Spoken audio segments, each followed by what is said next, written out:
egin zidan mutilak, txaflata beltza airean astinduz, horratz batiz, naiz etxea morroioz itxita eduki, egik lo begi bat irekita. Lasto bala gainean, etzanik jarraitzen nuen eta bertara inguratu zitzaidan, txaflatat nik tentaniatuz.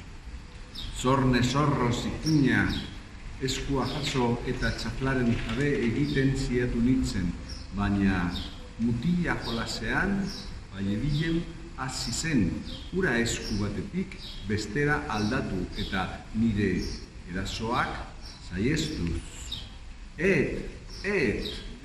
Egik kontu ni izan ordez, beste baz ohartu zaila da, gerurratz tabernariak, soldaduren bat gau begiralea.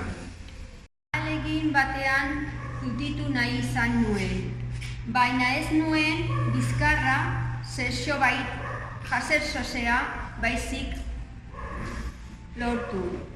Eskua buru eraman nuen betondoak oainazez kuskurturik.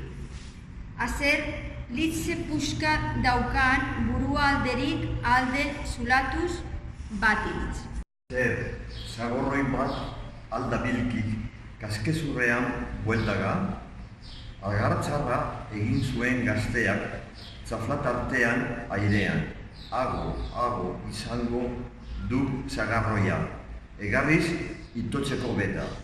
Bazpairu ordu eman beharko ditut hemen. Irekin hitz egin nahi duen bat etor nadin arte. Nor da hainero? Irekin hitz egin nahi izateko batiz, purrustada bota nion erantzun bakar. Gorputzaren erdia astiro jaso eta lasto balan eserita gelditu nintzen.